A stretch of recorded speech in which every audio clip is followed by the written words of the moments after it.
इहलोकी परलोकी करावे कीर्ती रूपे शिवरायांचा आठवावे रूप शिवरायांचा आठवावा साक्षेप शिवरायांचा आठवावा होता मंडळी शिवरायांचे कैसे बोलणे शिवरायांचे कैसे चालणे शिवरायांचे कैसे असे सकल सुखाचा त्याग करून साधिले तो योग राज्य साधनाची लगबग कैसे करावी याहून करावे विशेष तरीच म्हणावे पुरुष या उपरी आता विशेष काय लिहावे तो शौर्याचा एक अंश दे तो धैर्याचा जरा स्पर्श दे तो तेजातील एक जीवनातला एक लक्षण दे या दिप्ती तुला ही दिशा उजळून टाकू फुसरूपाने पद पुन्हा लिहाया मुझे भारत या सर्वांची एक नाव महामंडळाये नवे शब्द सारा जयाच्या स्थितीने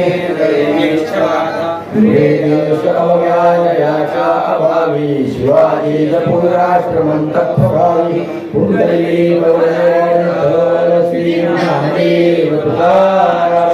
मौली ज्ञानेश्वर महाराज की जय जगद्गुरु तुकाराम महाराज की जय छत्रपती शिवाजी महाराज की जय धर्मवीर संभाजी महाराज की जय सद्गुरु महाराज की जय।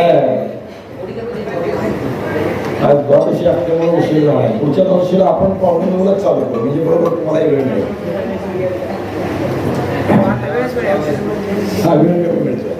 असो हरकत नाही। शिवाजी महाराज आगमनी मोहिमेला बाहेर पडले असा विचार आपण काल करत होतो। फाल्गुनाची शुद्ध तृतीया आहे फाल्गुन महिना उजाडला आहे आणि शिवाजी महाराज बाहेर पडले। रात्रीच्या वेळी या सगळ्या नावा झप झप झप झप गतीने चाललेले आहे पुढेकडे दक्षिणेकडे कारवार म्हणजे वसुपूर काल आपण त्याचा विचार थोडासा पाहिला कारवारची विविध नावाचा विचार केला। वाराही नावाची नदी आहे वाराही आणि या नदीच्या काठावर कारवार वसलेला आहे। नुसतं नदीच्या काठावर नाही ही नदी आहे ती समुद्रावर जाऊन मिळते आणि समुद्राच्या शेजारी असणाऱ्या खाडीत हे बंधारा आहे। या वाराहीला दुसरे नाव आहे थोडा आवाज कमी करा घुमतोय किंवा या खिडक्या उघडा हा उघड थोडासा कमी। या नदीला दुसरं नाव आहे हलदी आणि या नदीच्या काठावर आणि समुद्राच्या किनाऱ्याला असं लगत हे कारवार आहे। कारवार नाही बसनूर शहर त्या गती नाही आणि शिवाजी महाराज तिकडे बसनूरला चालले।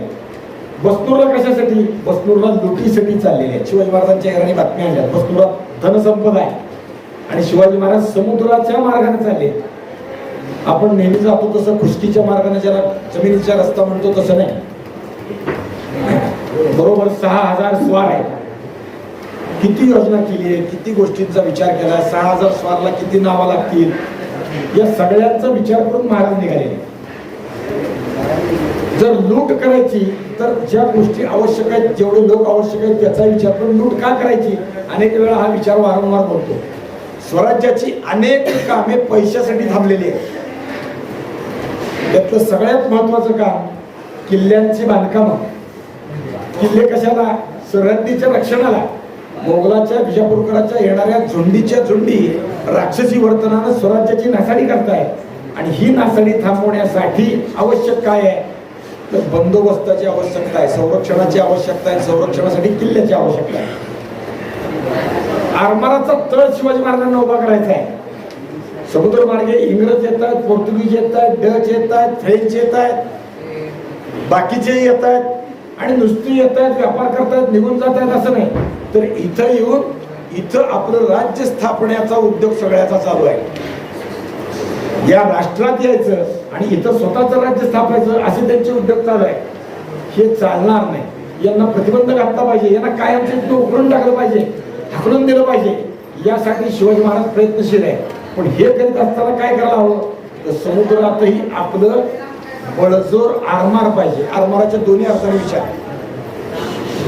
आरमाराचा तळही उभा करायचा आहे म्हणजे आरमाराचं स्थानही पाहिजे आणि आरमारासाठी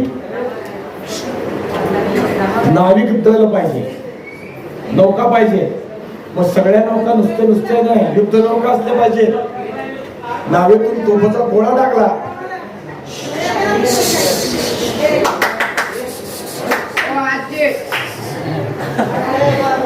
तर नाव हल्ली नाही पाहिजे.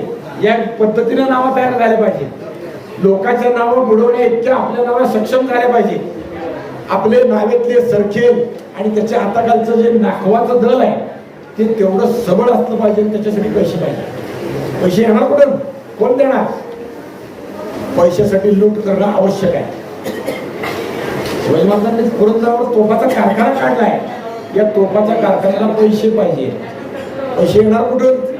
पैसे आणण्यासाठी हे तळ लोकांचे जे आहेत ते ज्याच्यापाशी धन आहे असे गावं शिवाजी महाराज शोधून काढतायत. आणि त्यासाठी महाराज निघाले. आता बसनूर, विजापूर आणि मोगलाच्या फौजा येतात, स्वराज्यात धुमाकूळ घालतात. त्यांनी घातलेल्या धुमाकूळाची भरपाई पाहिजे आणि इथून पुढे धुमाकूळ घालू नये म्हणून त्याची व्यवस्था ही शिवाजी महाराजांना पाहिजे. आणि त्यासाठी शिवाजी महाराज प्रयत्नशील आहे. म्हणजे अनेक अर्थाने सगळ्या गोष्टीत आवश्यक काय आहे तर पैसे आवश्यक आहे. आणि पैसे देणार कोण? कोणी सरळपणाने धन देणार नाही. स्वराज्यात उत्पादन होणार किती? येणारे पैसे म्हणजे सारा सगळ्यात महत्वाचं. दुसरं आयात निर्यातीचे पैसे. एवढ्या पैशातून स्वराज्याची ही सगळी कामं भागत नाही म्हणून पैसे पाहिजे. तर काय केलं पाहिजे? लोकांची शहर काल म्हणलं तसं भगवान श्रीकृष्णाचा आदर्श घेऊन आपली सेना आपले लोक पुष्ट करायचे असतील तर लोकांचं धन लुटलं पाहिजे आणि ते शक्तिहीन झाले पाहिजे. त्यासाठी शिवाजी महाराज आता सगळं करतात. हे जे सगळं चालू आहे ते लोकांना असं वाटतं की शिवाजी महाराज म्हणजे केवळ लोकांचं धन लुटणारे लुटारू आहेत काय. पण धन आहे ते लुटारू लोक लुटतात ते स्वतःच्या उपजीविकेसाठी किंवा स्वतःच्या सुखोपभोगासाठी. शिवाजी महाराजांचा सुखोपभोग शून्य, काही नाही. शिवाजी महाराजांना हेच सगळं करायचं ते स्वराज्यासाठी. म्हणजे या देशातल्या मोगली आणि विजापुरी बादशाहांच्या धाडी जशा बंद करायच्या तसं त्यांना या देशातून कायमच हाकलून द्यायचं आहे. नुसतंच नाही तर त्यांची राज्य सत्ता बंद करून स्वराज्य स्थापायचं आहे. कुठपासून कुठपर्यंत स्वराज्य स्थापायचं आहे? ते बंगालच्या खाडीपासून ते सिंधूच्या पैतीरापर्यंत इथं असणारी सकल तीर्थक्षेत्रांची मुक्ती करायची आहे. काशी, अयोध्या, मथुरा, प्रयाग ही स्थानं मुघलाच्या ताब्यात आहेत. नुसती ताब्यात आहेत असं नाही तर तिथली आमची दैवत आमची देवस्थानं पाडून त्यांच्या मशिदी उभ्या केल्या ते त्यांना पाडून टाकायचे, संपवायचे. त्यासाठी प्रयत्नशील आहे. असणारं स्वप्न वैयक्तिक उत्कर्षाचं नाही, देशाच्या उत्कर्षाचं, राष्ट्राच्या उत्कर्षाचं, धर्माच्या उत्कर्षाचं आहे. ही तीर्थक्षेत्र मुक्त करायची आहेत महाराजांना. असणारं ध्येय उदात्त आहे, पवित्र आहे, मंगल आहे. आणि या उत्तम ध्येयासाठी शिवाजी महाराज सतत प्रयत्नशील आहेत. पण हे ध्येय पूर्तीला धन पाहिजे आणि ते धन याशिवाय पूर्ती होत नाही म्हणून शिवाजी महाराज प्रयत्नशील आहेत.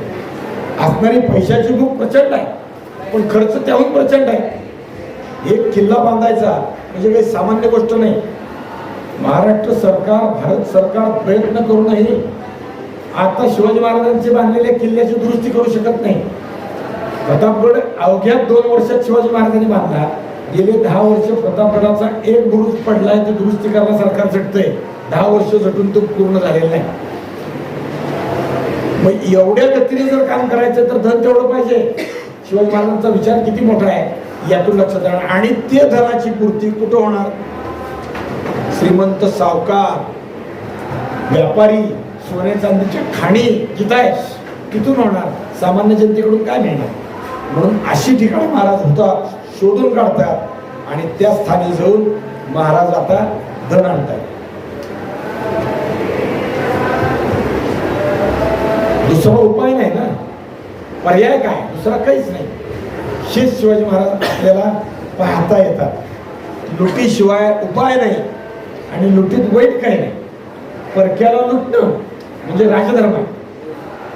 आपण जर राज्यशास्त्र शिकत असू किंवा चाणक्य नीती शिकत असू, कृष्ण नीती शिकत असू, अनुसरत असू तर हा अभ्यास त्यात लक्षात येतो. की परक्याचं धन लुटणं हा राजधर्म आहे. परक्याचं याचा अर्थ शत्रू राष्ट्राचं, जे शत्रू आहे त्यांना नामोहरण करण्याचे जे अनेक पर्याय, जसं त्यांच्यावर जाऊन धाड घालून त्यांचं राज्य संपवणं, तसं त्यांची अर्थव्यवस्था खिळखिळी करणं हाही त्यातला भाग आहे. आज आपण पाहतो भारतामध्ये परकीय हस्तक्षेप करतात आणि खोट्या नोटांचं चलन देशात पाठवतात. खोट्या नोटांनी होतं काय, देशाची अर्थव्यवस्था खिळखिळी होती.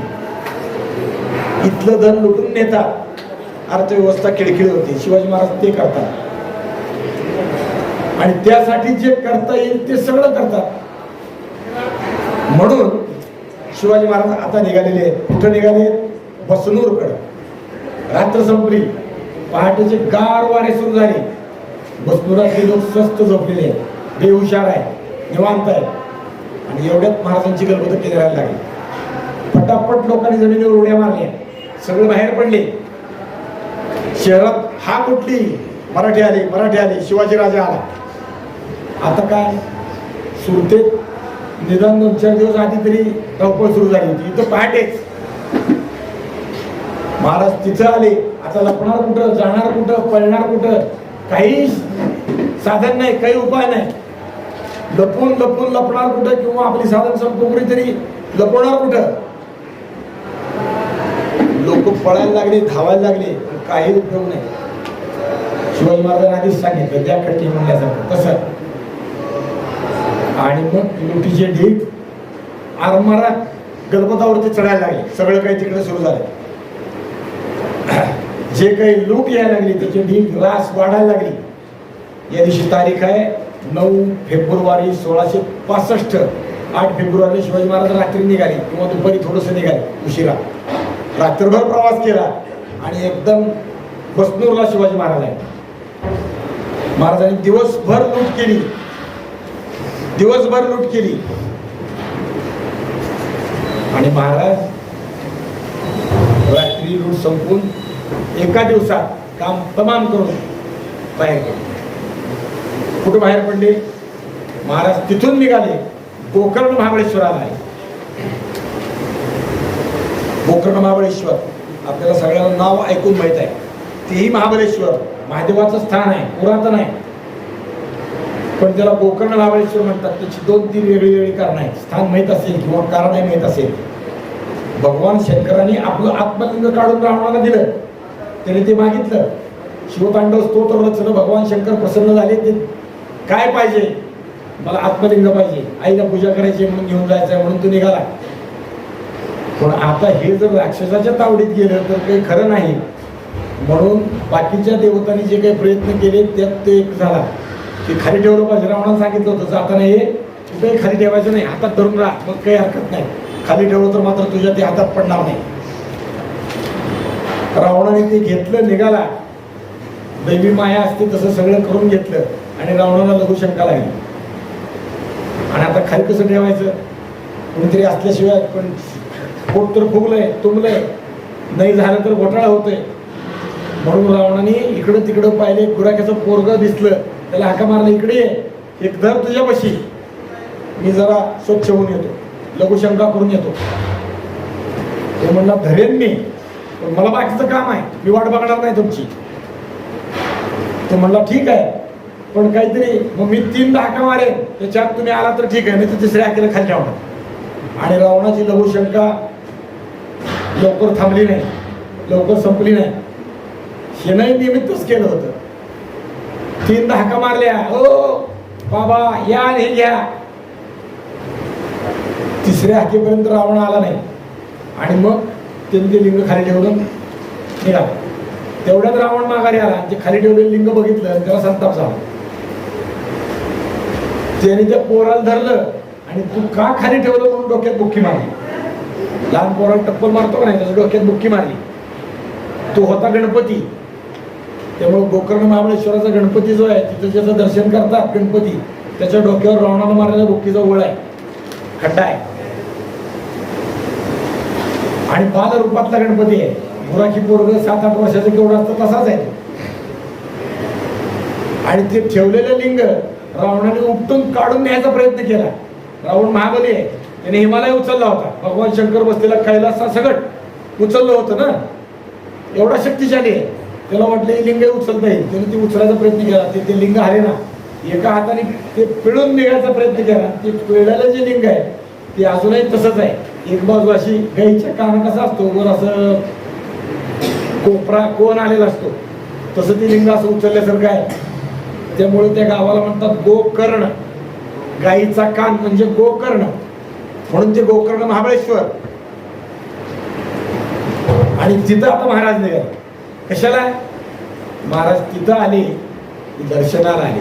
प्राचीन पुरातन स्थान आहे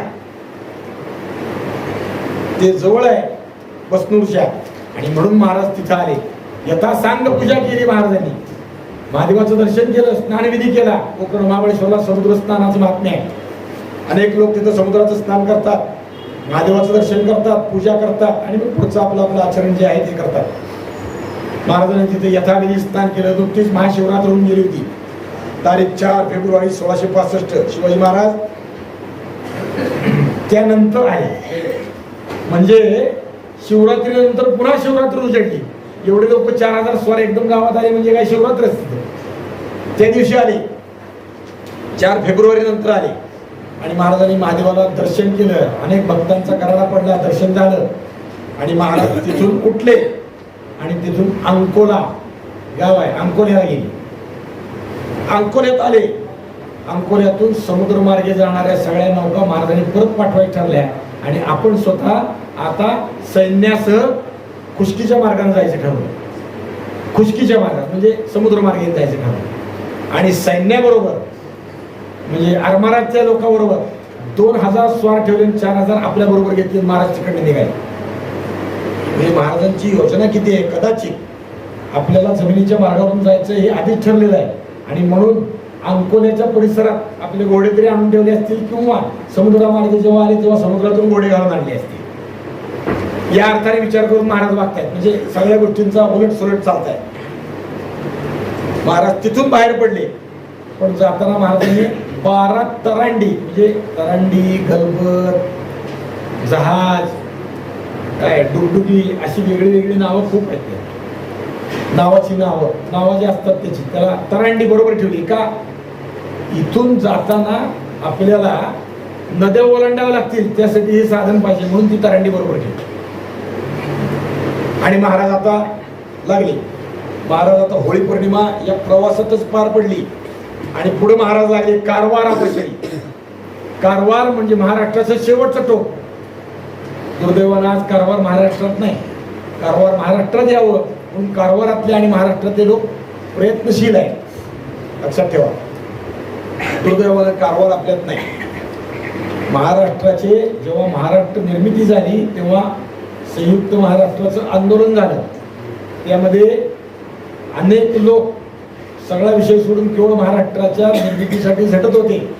त्यामध्ये जे राहिले ती शिल्लक अजून काही गाव आहेत, बिदर, भालकी, डांग, कारवार, बेळगाव, निपाणी, हे सगळे महाराष्ट्राचा भाग आहे. भालकी गेलं आंध्रात, बिदर गेलं कर्नाटकात म्हणा आंध्रात, किंवा इकडं आता बेळगाव कारवार गेलं कर्नाटकात, डांग गेलं गुजरातमध्ये. हे सगळं महाराष्ट्रात असावं म्हणून झटत होते लोक. अजूनही आपण लक्षात ठेवलं पाहिजे, अजूनही सगळं महाराष्ट्रात आलं पाहिजे म्हणून आपण प्रयत्नशील आहेत, त्यांना मदत केली पाहिजे. आता कारवारात महाराज आहे. कारवारमध्ये विजापूरच्या बादशाचा अंमल आहे. तिथे इंग्रजांची पण वखार आहे बरं का कारवारात. विजापूरच्या बादशाचा अंमल आहे, आणि इथं असणारा एक सेनापती, त्याचं नाव आहे महाबत खान.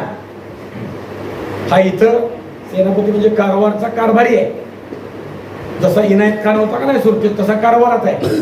पण हा कारवारात नाही, हा बाहेर गेला विजापुरात. का? याची आई मक्केला चालली आहे, आणि आईला मक्केला जाण्याची व्यवस्था करण्यासाठी म्हणून तो विजापुरात येऊन राहिला. म्हणजे महाराज किती गोष्टींचा विचार करतात लक्षात ठेवा. कदाचित ही बातमी महाराजांना माहित आहे की तिथला माणूस तिथं नाही आहे, जबाबदार जो आहे तो नाही आहे, पण दुसरा माणूस तिथं आलाय. दुसरा माणूस कोण आलाय? शेरखान. हा शेरखान कारवारात आला. हा शेरखान जो आहे तो खान मोहम्मद, म्हणजे अफजल खान आणि खान मोहम्मद या दोघांनी मिळून औरंगजेबाला कोंडीत पकडलं होतं. आणि औरंगजेबाला कोंडीतनं सोडण्यासाठी ज्यानं मदत केली तो विजापूरचा वजीर असणारा खान मोहम्मद, ज्याला अफजल खानाच्या सांगण्यावरून बडी बेगमेनं मारलं होतं. त्या खान मोहम्मदाचा हा पोरगा आहे शेर खान. तो इथं नायब म्हणजे दुय्यम दर्जाचा अधिकारी म्हणून नुकताच आला. तारीख आदल्याच दिवशी म्हणजे शिवाजी महाराज ज्या दिवशी कारवारला पोहोचले त्याच्या आदल्या दिवशी तारीख 21 फेब्रुवारीलाच तो त्या दिवशी आलेला आहे आणि महाराज तिथं पोहोचले. याच्या आधी म्हणजे कारवार विचार करतोय आपण. परवा मी पत्र बोललो, सुरतेच्या इंग्रजांनी कारवारच्या इंग्रजांना पत्र लिहिलं होतं, सविस्तर सांगितलं की कारवार फार लांब आहे आणि शिवाजी राजा इथे येणार नाही. अशा भ्रमात राहू नका. येणार नाही तुम्हाला वाटतंय, पण तरी जरी असलं तरी सदैव दक्ष राहा. शिवाजी राजा कधी कारवारात येईल सांगता येणार नाही. आणि महाराज आलेच. म्हणजे इंग्रज किती पुढचा विचार करत होते याची दृष्टी ठेवा. शिवाजी महाराजांच्या कामाचा अवलोकन कसं करतात तेही विचार करा. महाराज कारवारात आले आणि कारवारात धावपळ उडाली, पळापळी सुरू झाली. सामान सुमान आवराआवरी पळून जाणं हा सगळा प्रकार इंग्रजांनी आपलं काढलं, बाहेर घालायचा प्रयत्न केला. महाराज कारवारात आले, सगळीकडे हकाळी उठली. शेरखान मात्र हुशार. तो काही इनायत खान नाही आहे, तो कर्तबगार आहे. शेरखानाचा विशेष असा आहे की तो प्रामाणिक आहे. त्याच्या गोष्टी लक्षात ठेवा बरं का. जे गुण मुसलमानात कमी असतात ते हे सगळ्यात आहे, एकट्यात आहे. तो प्रामाणिक आहे. मुसलमान कधी प्रामाणिक असत नाही. कधी विचार करा, तुम्ही 1 डझन केळं घ्यायला गेले की 1 डझन देतील पण 2 काळे देतील. किलोभर सफरचंद घेतले की 2 नासके देणार. जेवढं फसवता येईल तेवढं फसवणं हा स्वभाव आहे त्यांचा. तसा शेरखान नाही आहे. शेरखानच्या बाबतीत जे उल्लेख तो प्रामाणिक आहे. तो लाच न खाणार आहे. हा बरं का, पैशाच्या हिशोबाला चोख आहे, दिलेल्या वचनाला पक्का आहे. आणि हा इथं आहे कुठं कारवारात आलाय. हा लढवय्या पण आहे. आणि याने काय केलं, शिवाजी महाराजांनी इथं स्वारी केली हे कळल्यावर त्याने आपला वकील शिवाजी महाराजांकडे पाठवला आणि त्याने निरोप दिला, कारवारच्या रक्षणासाठी मी इथे उभा आहे. शहराला यत्किंचितही तोशिष लागू देऊ नका. मग शहराच्या बाहेरून तुमचं तुम्ही परस्पर निघून जा. पहा बरं का, मी इथं रक्षणाला उभारलोय, तुमचं तुम्ही निघून जा. म्हणजे तो आपल्या कर्तव्यात दक्ष आहे असं म्हणायला काही हरकत नाही.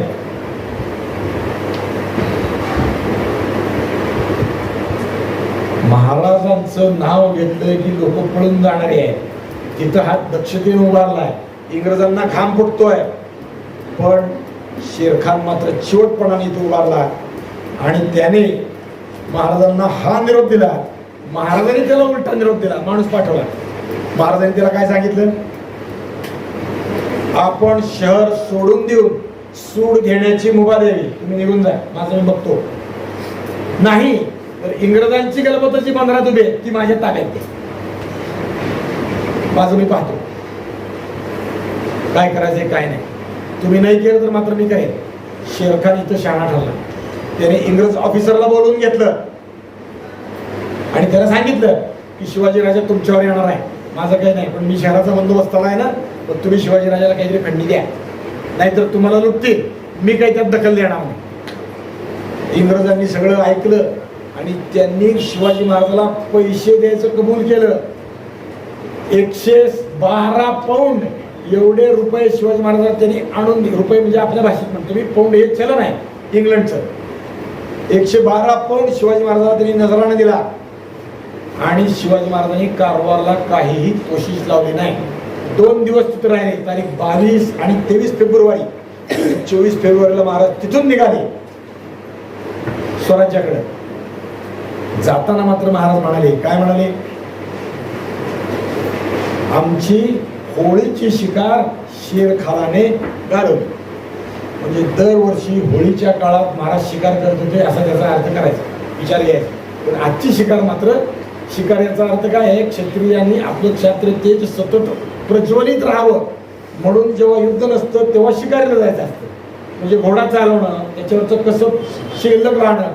सराव नाही केला की गोष्टी चालत नाही. रोज भजन नाही केलं की गळा चालत नाही. टाळ वाजवायला येत नाही, पकवाजाचा रोज हात नाही चालला की बोल उलटे सुलटे होतात. त्याच्यासाठी रोज सराव पाहिजे. तसं युद्धाचा सराव पाहिजे, घोड्यावर सवारी पाहिजे, त्यासाठी अनेक गोष्टी करणं गरजेचं आहे. रोज युद्ध नसलं तरी सरावात पाहिजे, म्हणून शिकार करायची असते. पण ही शिकार जंगलातली आहे. तसं शिवाजी महाराज शिकार मोगलाची ठाणी, विजापूरकरांची ठाणी लुटणं म्हणजे शिकार समजतात. पण शेरखानाला मात्र आमची ही शिकार घालवली असं शिवाजी महाराज बोलले. आणि शिवाजी महाराज तिथून बाहेर पडले. याच काळात शिवाजी महाराजांचा वाढदिवस होऊन गेला. फाल्गुन मध्य तृतीया, लक्षात ठेवायची. फाल्गुन मध्य तृतीया तुकाराम बीजेचा दुसरा दिवस. पण शिवाजी महाराज वाढदिवस साजरा करीत असल्याचा कुठलाही उल्लेख नाही. कदाचित फक्त देवधर्म दर्शन, आईसाहेबाचं दर्शन एवढंच करत असावे, शक्यता सांगते. वाढदिवस आहे म्हणून काहीतरी फार वेगळं केलं गेलं असं असू नये. हा शेरखान मात्र दृढनिश्चयाने उभारला आणि त्यातून त्यांनी कारभार वाचवलं. खरंच कौतुक करायला हवं, सोपी गोष्ट नाही. महाराज तिथून पाय वाटेने स्वराज्याकडे निघाले. रस्त्यात भीमगड आहे, खानापूरच्या शेजारी नैऋत्येला 8 कोसावर. तिथं काही काळ मुक्काम केला आणि महाराज पुढे निघाले. खरं तर महाराजांची इच्छा आहे, कारवारचा हा सगळा प्रदेश उत्तम प्रदेश आहे, अनेक साधन सामुग्रीने विपुल असणारा, हा स्वराज्यात सामील झाला पाहिजे याचा विचार ठेवून महाराज तिथून निघाले. तिथून ते राजगडावर आले आणि राजगडावर महाराजांना एक कडू बातमी कळाली. काय बातमी होती ती? महाराजांचे वयोवृद्ध कारभारी सोनोपंत डबीर तारीख 25 जानेवारी 1665 मरण पावले. महाराजांना दुःख झालं. या कारभाऱ्यांचं मागं अनेक गोष्टी आपण ऐकल्या. शिवाजी महाराजांसाठी शाहिस्तेखानाकडे जाऊन भेटले होते 1 वर्षापूर्वी. शिवाजी महाराजांसाठी औरंगजेबाकडे गेले होते. आणि शिवाजी महाराजांचं डबीर म्हणूनचं पद, हे चालवी डबीर म्हणजे परराष्ट्र मंत्री आजच्या परिभाषेत, वकील म्हणून शिवाजी महाराजांचे हे काम करीत होते. परराष्ट्रातून येणारे पत्र व्यवहार या सगळ्या गोष्टी ते पाहत होते. स्वराज्याच्या आणि शिवाजी महाराजांच्या जन्माच्या आधीपासून ते शहाजीराजांच्या सेवेत होते आणि स्वराज्य निर्मितीत शिवाजी महाराजांच्या बरोबर होते. जन्मापासून शिवाजी महाराजांच्या पाठीला उभे आहेत. स्वराज्याच्या जन्मापासून शिवाजी महाराजांना जी लोक शहाजीराजांनी दिली त्यातले हे आहे. यांचं वय सुमारे 80च्या घरात होतं आणि नुकतीच शिवाजी महाराजांनी यांची आईसाहेबाबरोबर तुळा केली होती. तारीख 6 जानेवारी पौष अमावस्येच्या दिवशी. आणि 26 जानेवारी म्हणजे अवघ्या महिन्याच्या 20व्या दिवशी सोनोपंत डबीर गेले. महाराजांना अतीव दुःख झालं. एक वडीलधारा माणूस, एक कारभारी माणूस, सक्षम माणूस निवर्तला म्हणजे या जगातून निघून गेला याचं महाराजांना दुःख झालं. महाराज त्यांना वडिलांकी म्हणजे वडिलकीचा मान देत होते, वडिलांसारखं किंमत देत होते. वडील याचा अर्थ ज्येष्ठ. यांनी शहाजी महाराजांच्या बद्दल शिवाजी महाराजांना बोलल्यावर कान धरला होता शिवाजी महाराजांचा. वडिलास बोल लावता ते तुम्हाला शोभत नाही. वडील मी प्रभू रामचंद्राच्या वंशात जन्माला आला आणि वडील तो देवाच्या ठाई, तुम्ही त्यांना बोलता. महाराज तुला शोभा देत नाही. काका चुकलं वडील वडिलांना बोलणार नाही असं म्हटलेले महाराज आता सोनोपंत डबीर गेले. एका अर्थाने स्वराज्याची एक वयोवृद्ध जाणती मुत्सद्दी ज्ञानवंत व्यक्ती गेली. महाराजांना त्याचं दुःख झालं. पण दुःख घेऊन महाराज पुन्हा स्वराज्याच्या कामात उभे राहिले आणि त्यांनी काय केलं याचा विचार आपण उद्या करू. कुंडली गौरव हरी विठ्ठल श्री ज्ञानदेव तुकाराम विठ्ठल विठ्ठल.